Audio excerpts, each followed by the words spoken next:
Hey guys, it's Kevin DaSilva here, and today on the Living in Los Angeles channel, we're going to talk about how the fires have affected the real estate market here in the coastal Los Angeles area. So let's take a look. I'm going to give you a few tips on how these numbers work, and then we're going to dive into each neighborhood.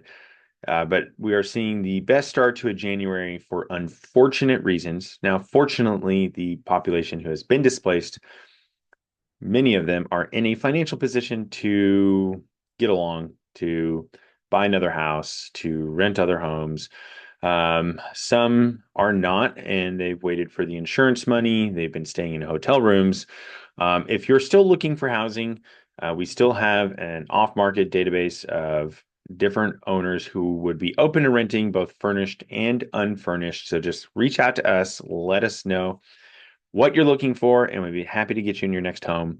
We also have an off-market database of homeowners who have expressed interest in selling this year.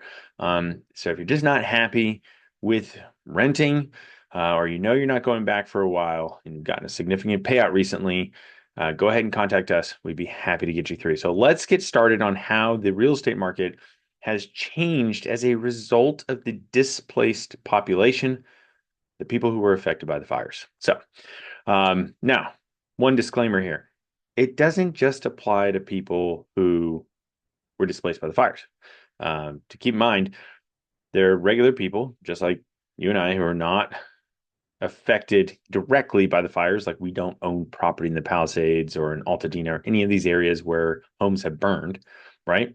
We live in the what is generally called the Los Angeles Basin. And being in the Los Angeles Basin means that if our neighbor's house caught on fire, burnt our house down, that can happen, right? If the winds are going the right direction. But being in the Los Angeles Basin, we are relatively removed from fire hazards. That doesn't mean we don't have our own issues, homelessness, crime, et cetera, like that. Not that crime doesn't take place in these other areas, but we do have our own issues that we have to deal with, that they don't have to deal with. That said, let's take a look at this. If you're watching this and you got this on our email newsletter, go ahead and go back to the email newsletter. Keep this running if you're on your phone. You know what? To make it easier, because this is hosted on YouTube, I am going to share my screen. So here we go. Now you're seeing the email newsletter before it's launched, so please bear with. But as far as it's concerned, how has the fire, the displaced population coming into the home buying market affected the real estate market along the coast? And we basically broke it down in three categories. Three categories is who saw the most activity? Basically, where was there the biggest jump in pending sales? And I gave it a 2-day cushion. So my statistics give it a 2-day cushion. Any transaction, any offer that was accepted 2 days or more after the fire is included in this list. And I'll give you a second. Can you guess which three communities benefited the most where their inventory just sprung to life and buyers gobbled it up? One, two, here we go. All right. So Manhattan Beach, four. Manhattan Beach, Hermosa Beach, Playa Vista, and Westchester. Let's dive into this a little bit. So, Manhattan Beach. All right. Manhattan Beach saw a 231% increase in the amount of pending sales from before the fires to after the fires. So, what does that mean? Before the fires, and I'm looking at my notes here, before the fires, there were 13 pending sales. Hold on, I'm looking at the wrong one. Yeah. Before the fires, there were 13 pending sales.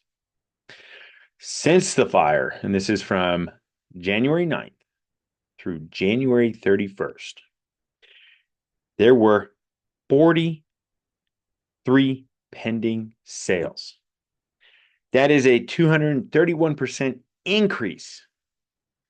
Manhattan Beach has proven to be one of the most desirable locations for people displaced by the fires. What about Manhattan Beach would be so desirable? Well, for one, especially if your high school is also burned down, you're looking for a new high school altogether. And aside from being in Pali High, you'd want another great high school. Samo High is great, don't get me wrong, but some people have issues with Santa Monica.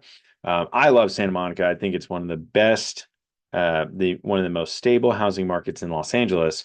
But that doesn't mean that it doesn't have some issues like with homelessness and stuff like that, and crime.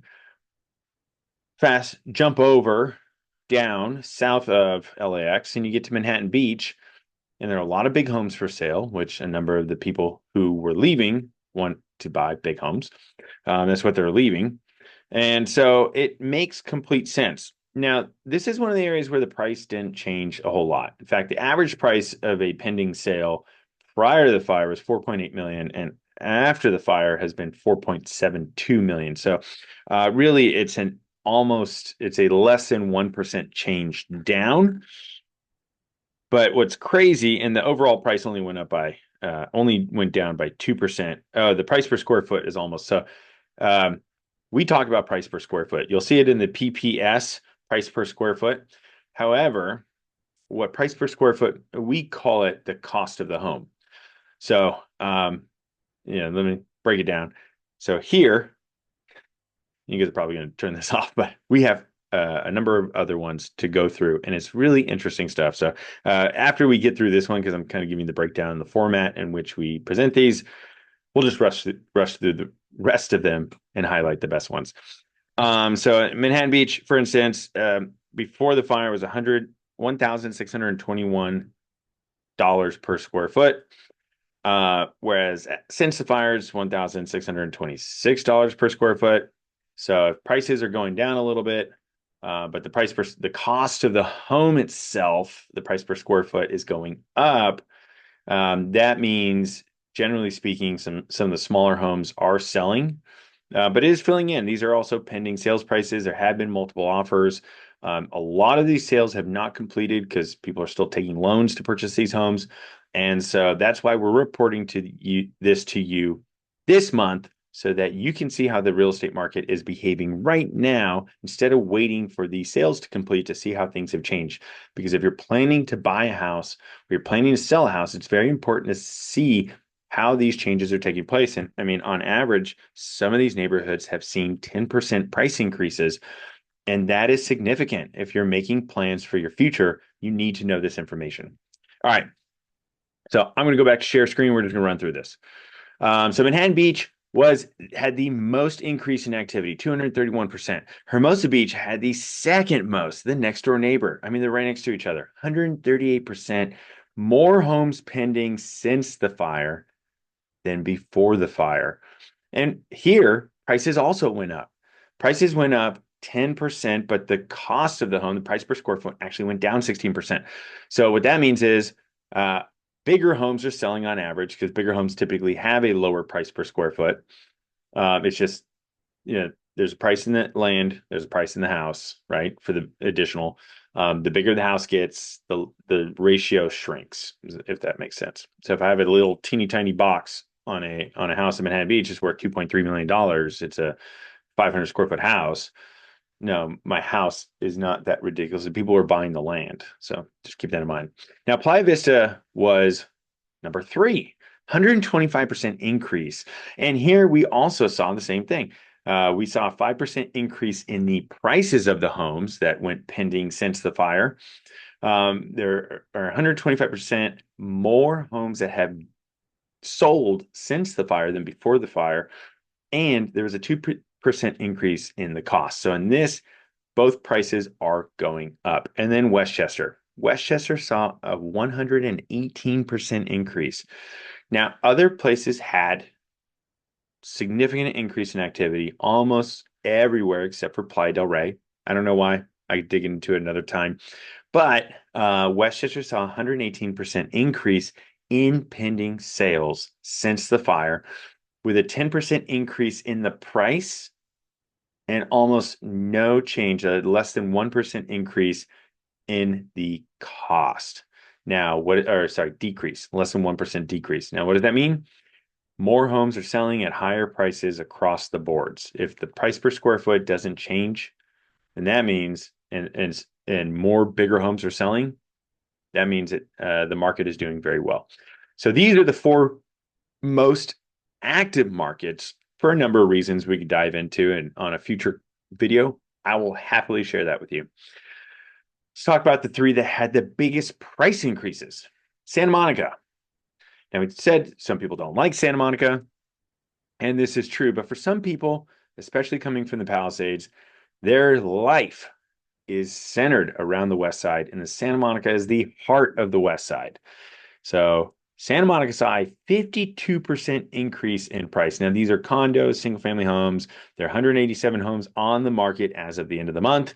67 went pending since the fire, and 43% went pending before the fire. So there were 43 homes pending sales, so accepted offers, waiting to close, stuff like that, when the fires hit, and 67 happened in the 3 weeks after. So we're looking at the 6 weeks prior and the 3 weeks after. That is significant.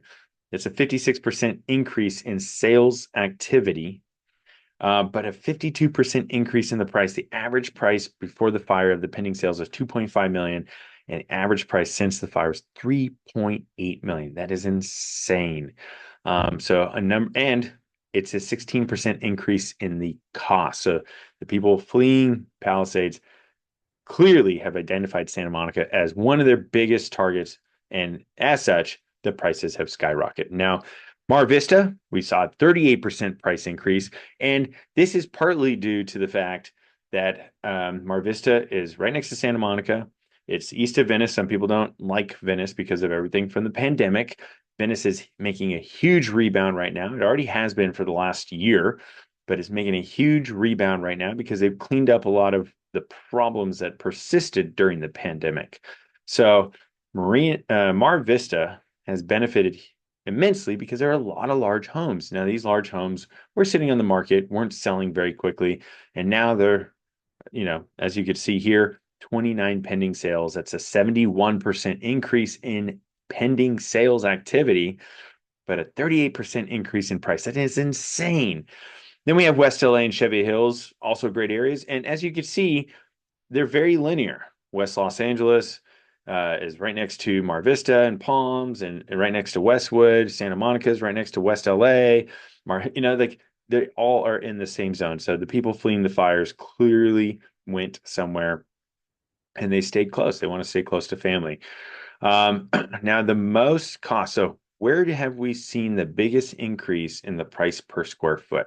It's like the cost of the house. It's like 1,000 square foot home costs $1,200. Then it's at $1,200 per square foot is what you paid for the house, not including the land. That's one aspect that price per square foot does get wrong. That said, Culver City saw a 20% increase in price per square foot and a 24% increase in price. This is one of the standout areas. So Culver City, once again, next to West LA, or next to Palms, next to Mar Vista, you're seeing a trend here. Venice saw an 11% increase in price and a 20% increase in the price of the home itself, so the cost per square foot, with a 76% increase in activity. If I had to say right now, there are 4 areas that have benefited the most, 5, from the fires. It is Santa Monica, Mar Vista, Venice, Marina del Rey, Manhattan Beach, make it 6, and Hermosa Beach. We did include Redondo Beach. Redondo Beach did see a 2% price increase, but a 12% price per square foot, so cost per square foot. So the cost of the home went up 12% with a 65% increase in activity. That's significant. I mean, the people leaving the Palisades have just swept down through the coastline and are finding new routes, because the reality is their homes aren't going to be built for some time. Now, Marina del Rey, earlier in the month, had actually been posting some of the best stats, but later in the month, some of the lower price properties did go pending. And so we didn't really see much of a price increase. Much of a price increase in Marina del Rey as we had seen earlier in the month, but all the bigger homes had, sold or rented out. which took them off the market, and other ones weren't there to replace them. So if you know somebody with a house in Marina Del Rey, it's very high demand. A lot of people are actually preferring Venice to Marina Del Rey. Are preferring Marina Del Rey to Venice. Let us know. Um, not only do we have a number of off-market properties, unfortunately, nothing in Marina Del Rey, we also have a number of buyers who are actively looking for a replacement property because, like I said, it's going to be another 3 to 5 years possibly before these guys get back into the home that they're going to have to rebuild. That said, Playa del Rey, I have no clue what happened here. We'll dig into it more, but a number of the condos sold. There was an 18% decrease in activity, though. There's an 11% decrease in cost and a 35% decrease in price. Playa del Rey has just not been the landing spot for many buyers since the fires have taken place. I don't see that continuing. It's a great area. There's also limited inventory except for the condos that are for sale. So anyway, that's enough out of me. If there is an area that you currently live in that you want to know how have the fires affected your property value, or if you're thinking about buying in a neighborhood and you want this kind of analysis to see like, am I jumping into a really hot seller's market? They're going to be bidding wars all over the place. We could do this for you on whichever property. We could do this for you, whichever property you want, but for whichever area you want to analyze. And that way you're making better real estate decisions. That's why we put together this data for you so that you understand what's going on in the market at all times and you can make better decisions for your life, for your family, and for your wealth. It's Kevin DaSilva here. Comment below with an area you want us to check out for you. Comment below if you want a specific property profile for your house and how it has affected the exact value of your home. And we'd be more than happy to put that together for you. You guys have a wonderful day. I'll see you on the next video.